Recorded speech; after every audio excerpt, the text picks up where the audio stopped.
Does your sales pipeline suck? Well, in this episode, you're going to learn the 5 steps, the 5 processes you need to go through to make it kick ass. Hello, Sales Nation, and welcome to today's episode of the Sales Man podcast. On today's show, we have Behar. He is CEO of the Sales Readiness Group. He is the author of The High Impact Sales Manager. On today's show, we're diving into pipelines. Whether yours is good, bad, atrocious, we're going to help you out with 5 ways that you can normalize it, go through, get rid of the clutter, and essentially improve your win rates, which is a really important metric for sales success. And so, with all that said, let's jump into today's show.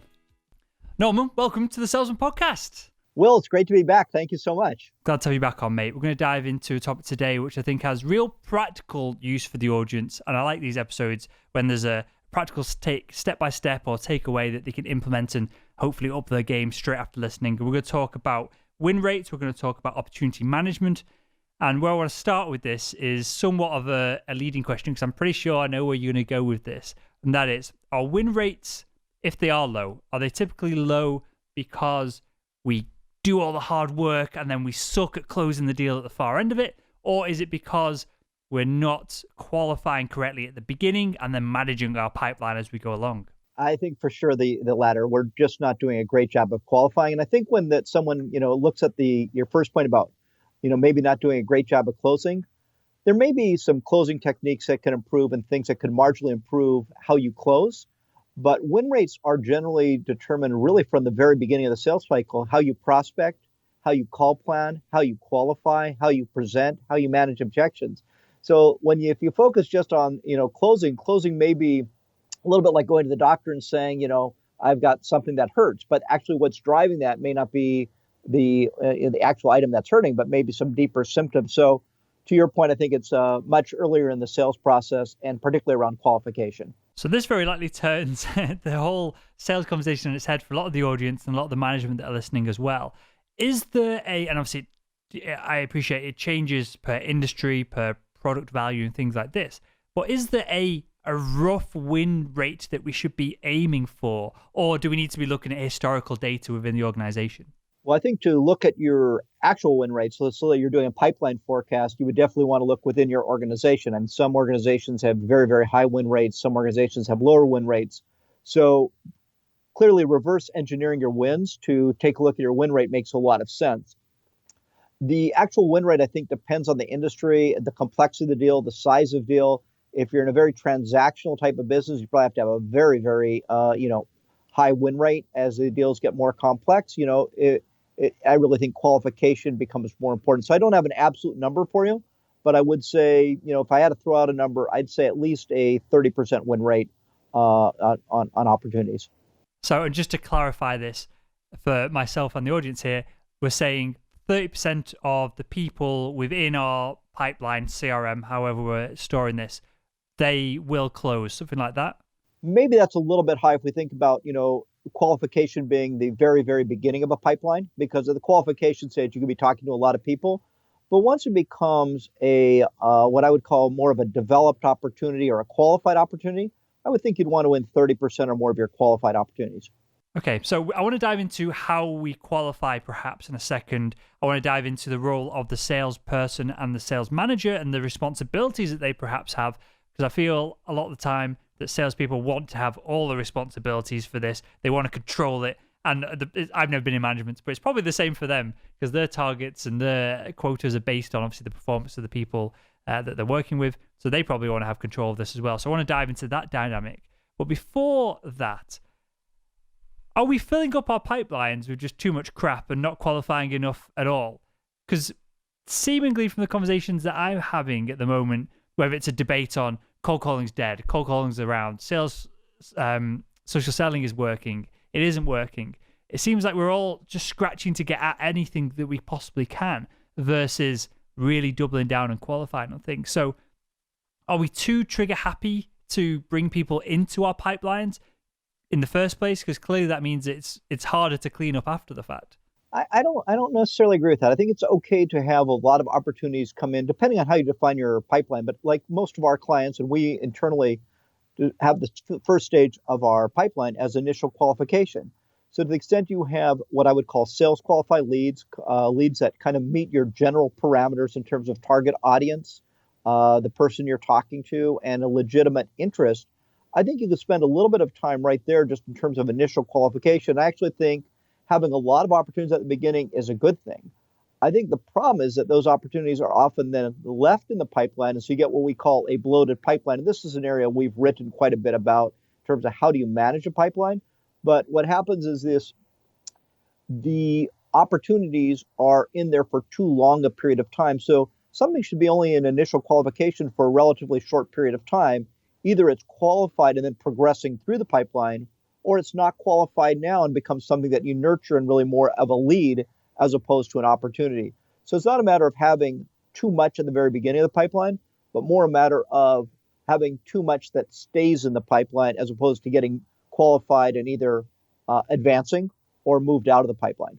I think you've stumbled on something here which I think is important for the audience. Some management listening and yourself probably are going to do this and facepalm in a second. But I think there's quite a lot of salespeople that don't understand, and I've suffered from this in the past. They don't understand the difference between a lead and an opportunity. And obviously, there's different ways of defining this. But I know in the first medical device company I was in, there was no real separation between the two. There was no real, especially as they were being documented, it was everything goes in, and then at some point, hopefully, it moves along the funnel. Versus, should we be thinking about these as two separate entities of, we've got leads that, as you use the word, then nurture. There's perhaps relationships we need to build around them, especially if it's a more complex sale. Perhaps we need to get into the account. Perhaps things aren't quite as simple as what when we get a response from someone downloading a white paper or we get an inbound lead. Perhaps it's not quite as clean cut as what we think it is. Should we treat those differently than what we call, an opportunity where someone has really raised their hand and there is a genuine opportunity to close business here? I think we should. I think that and sometimes one leads to another. So many companies are running lead generation campaigns. Social selling is a way of generating leads. Marketing partners are a way of generating leads. Perhaps this interview may result in some leads for our business. People might be interested in some of the content. At that point, you really want to try and have a discussion. That could be an email discussion and maybe a phone discussion. Their first interest, if they were downloading content or attending a webinar, was simply learning more. So figuring out what they wanted to learn more about as opposed to what you can sell them is really important, because ultimately they're going to start to self-select. They may be an influencer, they may be a decision maker.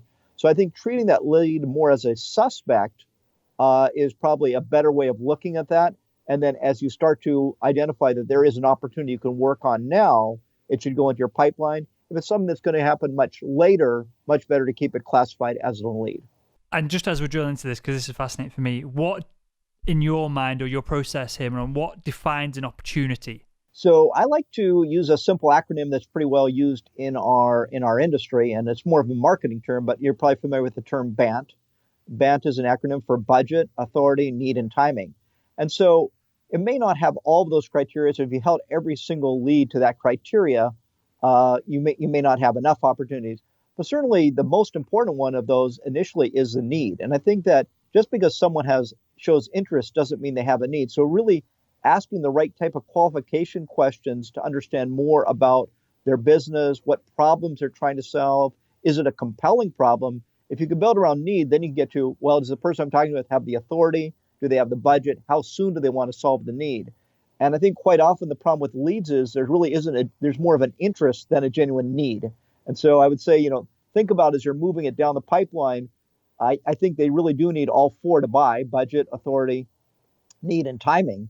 But kind of as a first step of qualification, what is the business need? Okay, so let's paint a picture here of Sam, the salesperson.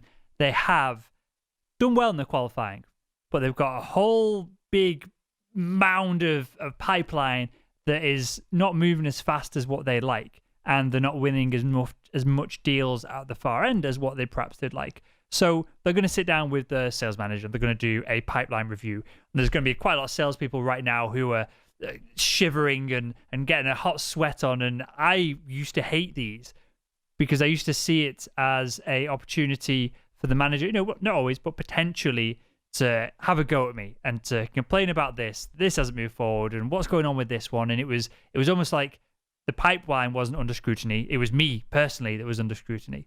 And we can dive into that perhaps another time of the insides of the mind of the sales professional as we go through this. But if we are to sit down with our sales manager, what are the responsibilities on what are the things that we should be doing either side of the table as we go through a pipeline, and what's the end goal of a pipeline review or things like that? Those kind of meetings where we sit down and we want to clean out the rubbish and progress things forward, go after the low-hanging fruit. What's the roles of each of the individuals in that scenario? So let's talk a little bit about the management or company role in terms of how the pipeline is defined, because this is a problem that we see over and over again in organizations that really creates a lot of confusion for the salespeople. So I would call it first kind of the science of pipeline management. And there's really three things that the company or the manager needs to do, particularly in a large organization. It really needs to be consistent from manager to manager. One is to clearly define what the pipeline stages are. So what are your pipeline stages? Maybe there's 5 stages to your pipeline. And what are the criteria associated with each stage? So one of the problems that we see is that these stages are named, but there are no criteria associated with them. So you could have salespeople with different opportunities in very different stages. So making sure that the opportunities adhere to the criteria would be the first one. Second would really be to take a look at what are the exit criteria. So to advance to stage, what action does a customer have to take? And I think companies often get too caught up in their sales process as opposed to the purchase process. But for an opportunity to advance from, let's say, solution development to proposal, is a customer actually asking for a proposal and willing to review a proposal? So having that velocity driven by the customer. And then third really comes to time and stage. If you have a 6-month sales cycle, what's a reasonable amount of time for an opportunity to be in a particular stage? Maybe that's 60 days. So I think that you get these bloated pipelines, and the company, by really just setting clear criteria, tracking velocity, and really looking at the advancement, that's kind of the science of pipeline management. So, I think there's really 5 things that we need to look at as we're doing the pipeline review in terms of advancing those opportunities. And these can be done in a dialogue with the sales manager, having a discussion, very appropriate during a pipeline review. But the extent a salesperson can start asking themselves these questions even before they meet with their manager, they're going to really understand how well qualified their opportunities are. And as we set out in the title of this podcast, really improve win rates. And the first question is, what's the customer's business need? And I think quite often we have a temptation, because we're excited about leads, to confuse interest with a need. And so we have to ask a lot of questions. We have to be really great listeners and really understand, is there a business problem they're trying to solve? And asking questions that would really lead them to understand the impact of that business problem. The second is to really make sure, if there is a business problem, is there a unique solution we offer that's clearly differentiated? In other words, start really figuring out, can we present our solution in a way that it aligns with their business problem so that we are highly differentiated? A third area and that we see this all the time, is not a clear understanding of who the decision makers are. So quite often, if you really think about particularly like marketing leads, many of them may come from influencers. And so we're spending a lot of time, but we aren't necessarily understanding what the decision-making process is. And great salespeople really will ask, so let's say you decided to move forward with us or one of our competitors, what would that approval process look like? And really starting to navigate who are the key decision makers and what's our relationship with them. So what's the business need? What are our unique points of differentiation? Who are the decision makers, and do we have access to them? And then a simple question, who are we competing against, and how are they going to try and beat us? So I was just on a call yesterday with a prospective client that was issuing an RFQ. And, just asked him, I'm just curious, you're talking with us, but you must be talking with some others. Are there other companies? And they just volunteered. And so by understanding who we're competing against, it gives me a chance to really understand, what are their strengths, and, how are we going to position ourselves? And then the final question, and I think is really key, is why will we win? And can the salesperson articulate, based on the business need, our unique points of differentiation, our access to decision makers, our competitive positioning, why we're going to win? And so these 5 simple questions that a manager can ask a salesperson, or better yet, a salesperson can ask themselves, will really help get the salesperson to go back to the customer to either find out more information about the need, maybe find out more about the decision-making process, or to start to maybe disqualify and put less emphasis on deals where the probability is low, just given the facts. So there's loads to go at here. I'm going to take it back to when we were talking about the science of the pipeline, perhaps the sales manager side of things. You said something that was interesting to me and somewhat nuanced of, and I just want to define it. Are we looking to move someone along the pipeline when the customer reacts to us, when they agree, when they send us information, when they do something? Or are we looking to move them down the pipeline when we do something of we've sent the proposal, we've done X, Y, Z? Which way around should the pipeline work? Definitely be driven by the customer action. In other words, we could take every single action, but the goal of the sales process is to take the customer through their purchase process. So we should really define what are the criteria, and then the exit criteria, the advancement, as you said, from stage to stage, should be driven by customer action. So yes, we in fact are going to be sending the proposal, but think about all the salespeople who send proposals out and then get radio silence. The customers agreed to review the proposal on such and such date with us. We have a meeting to review the proposal, or we have an online meeting. But it's got to be driven by customer action. The customers, has agreed to the proposal and asked us to agree, to review an agreement. So we have to make sure that it's driven by customer action.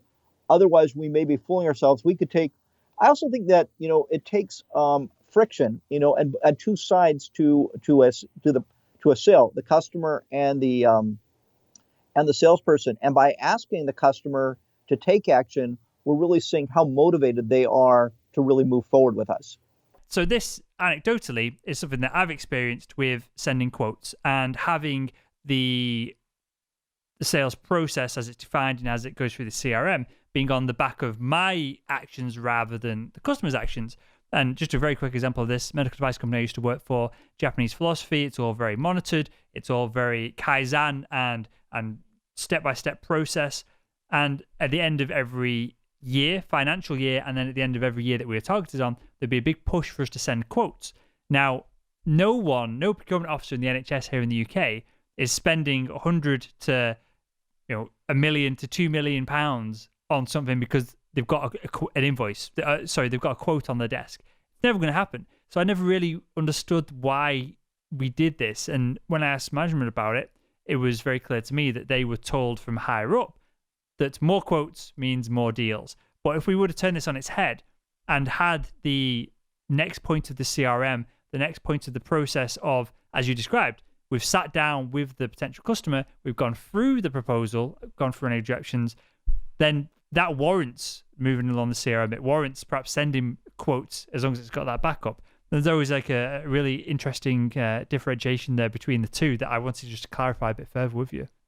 I think it's a really interesting point. It not only applies to the pipeline, but just generally to a sales conversation with the customer. In other words, if we go on a sales call, and it's quite often the manager and the salesperson get in the car after a call, and they might say, "Great call." But what really defined a great call? But if they had a customer-driven call objective coming in, hey, if we're successful in this call, the customer is going to set up a meeting with 3 or 4 of the decision makers and let us provide a demo. Then we have some clear criteria in which we can evaluate this call. And so we always recommend having some customer-driven objective going into a call so we can actually say whether this was in fact a great call or what additional work we need. And I think quite often when there are not customer-driven criteria, whether it's associated with a sales call or associated with a pipeline, you end up with a lot of bloat. It sounds like in your prior experience at that medical device company, you guys got a ton of quotes that didn't go anywhere towards the end of the year. 100%, they didn't go anywhere, and it was a pain in the ass to send the quotes, and it was a pain to then document it all, and it was just time spent not doing stuff that works. And so moving on from this then, from the management side to the questions that we should be asking about our own pipeline, a few things I want to define here that I think we can go a little bit deeper with. So the business need.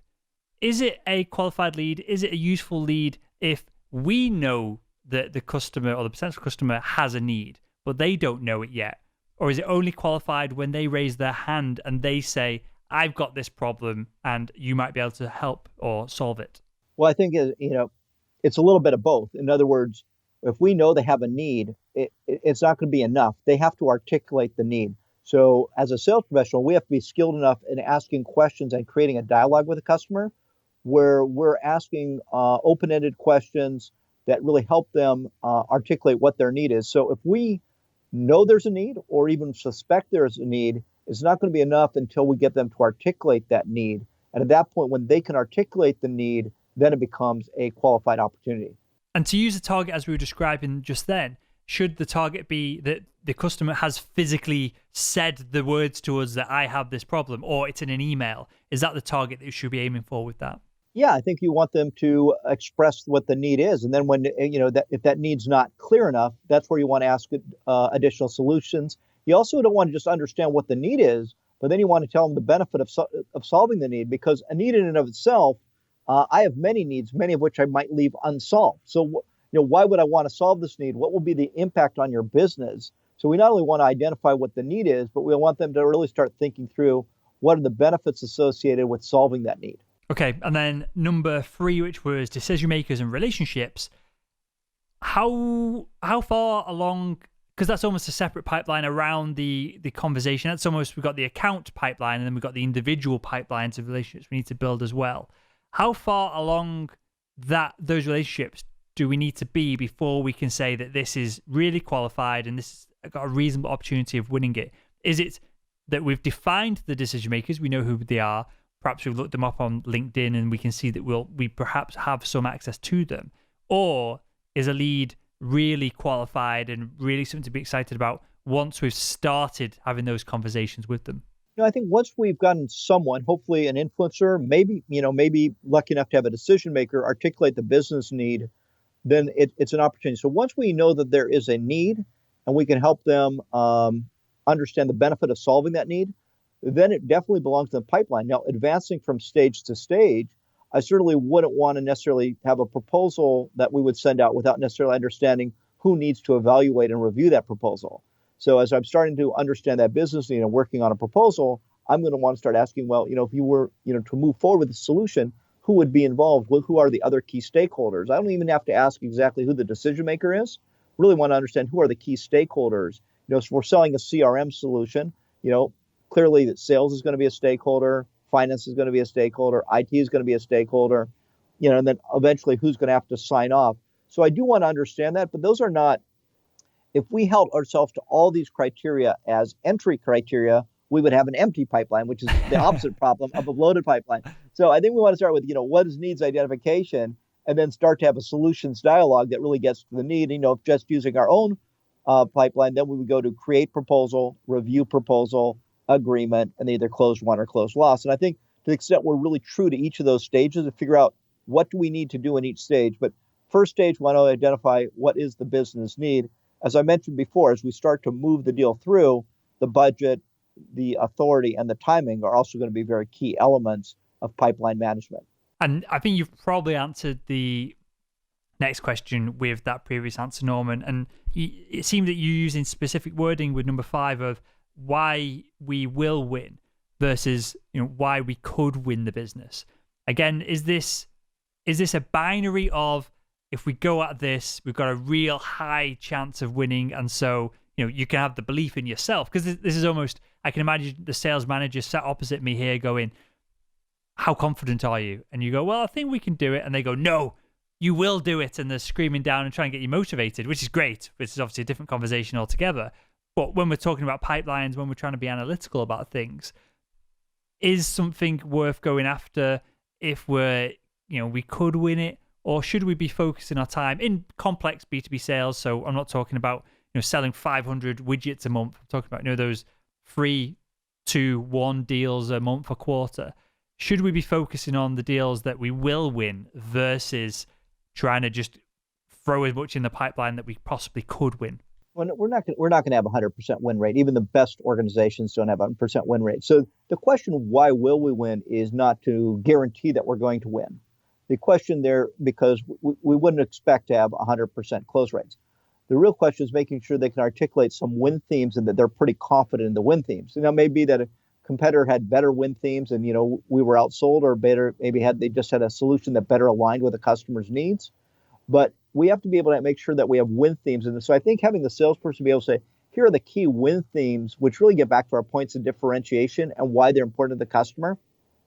So if one of our customers selling, our competitors selling how large they are and their global footprint, win theme for us might be, hey, we're much smaller, much more personalized, and as a result, you're going to get to work directly with one of our managing directors who has deep expertise, will actually be able to better understand what your business problems are. So being able to articulate key points of differentiation in the form of win themes. And if you think about, advertising or any kind of marketing, there's typically 2 or 3 messages you want to drive home. That really gets to what are our win themes after we've done all the discovery.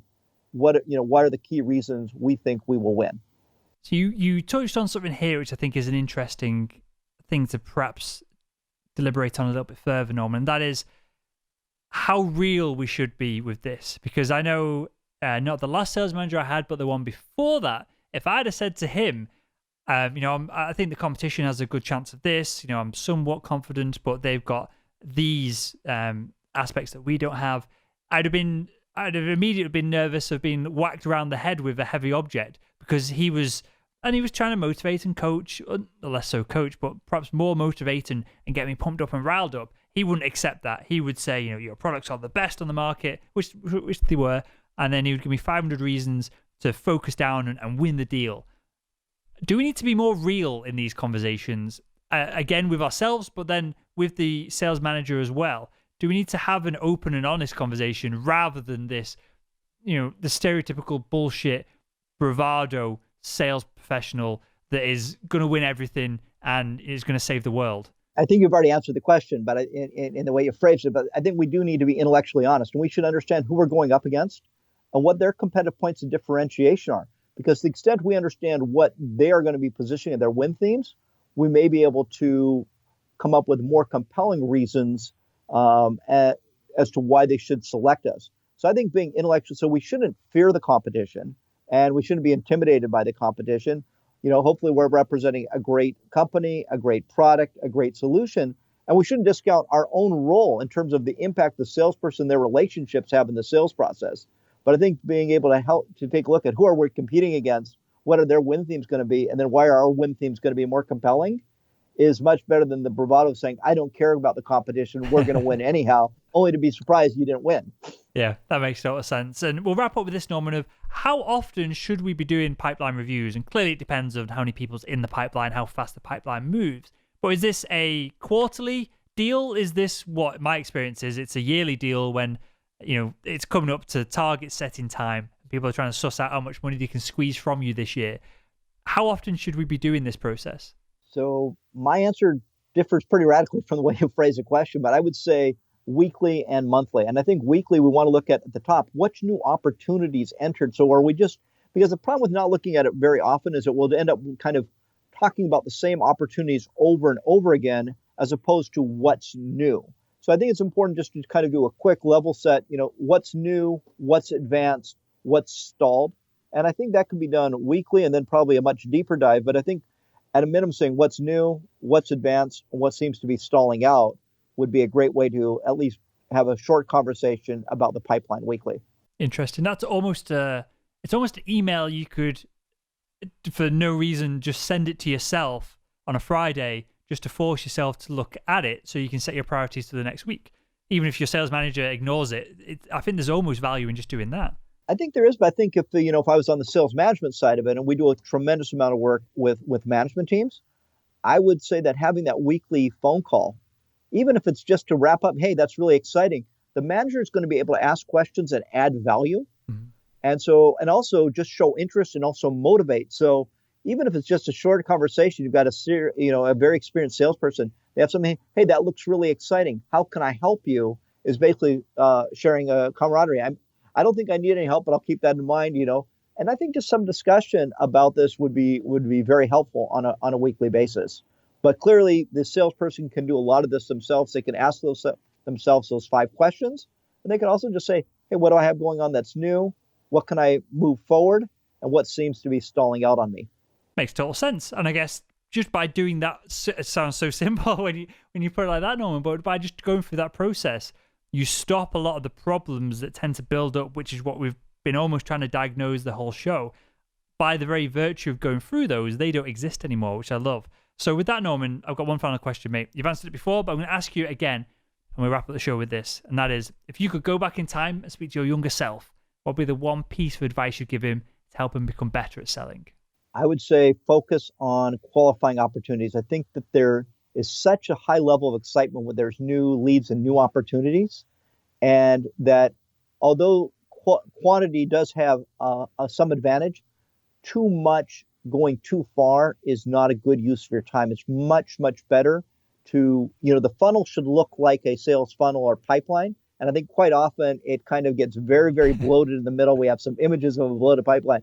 So I would say better qualify by really understanding the business need and who's involved in the decision criteria. And it's interesting that early in their career, salespeople may not want to ask those questions, but if you aren't solving a business need and helping the customer understand how you're going to help them solve that problem and understanding how that decision is going to be made, you can chew up an immense amount of time only to find out the opportunity was never truly qualified. Amazing stuff. I think this is, and tell me if this is right or wrong, but it seems like this is even more important right now where we are in the internet age and the age of speed.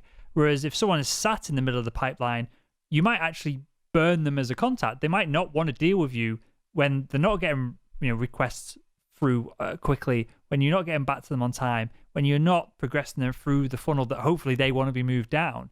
It seems like if you've got too many people coming in the top, they're getting stuck in the middle with a bottleneck, you could almost lose business that you would have won anyway. Absolutely. We see it all the time. And I mean, we do internal pipeline reviews in our own business. We help clients with their pipeline reviews and pipeline management as part of the sales management training, also part of the sales training offering, to really understand that it is supposed to look like a sales funnel, and there are supposed to be criteria associated with each stage. There are supposed to be reasonable percentages. And the problem, if you're the manager or the salesperson, if you're asked to forecast what you're going to do in business this quarter, and you're forecasting off a bloated pipeline, you're going to submit an unrealistic forecast. So it's actually in both the manager and the salesperson's interest to make sure they're working on what we term an active sales pipeline so they can accurately produce a sales forecast. Makes total sense. Well, with that, Norman, for everyone who's, I like this show, there's lots of practical steps to take away. For anyone who wants to learn more about this, and then, of course, the sales management angle, which we kind of briefly touched on, where can we find out more about that? Visit us on the internet at salesreadinessgroup.com. We just finished a wonderful survey on the 5 hallmarks of great sales organizations. I think that's fascinating reading. There were over 400 respondents from 20 different industries, really good insights about sales management. We have a very active blog, lots of interesting things for salespeople to access on tips and techniques and kind of some of the latest trends that are taking place in the industry. So again, visit us at salesreadinessgroup.com. There's a phone number there. Give us a call. We'd love to chat with you. And we just really enjoy having sales conversations. Good stuff. Well, I'll link to all of that in the show notes to this episode over at salesmanpodcast.com. And with that, Norman, I want to thank you for your time, your insights, your work on this. Clearly, there's a lot going in the background to come up with these insights, so we all appreciate that. And I want to thank you for your time joining us on the Salesman Podcast. Will, thank you again. Appreciate it.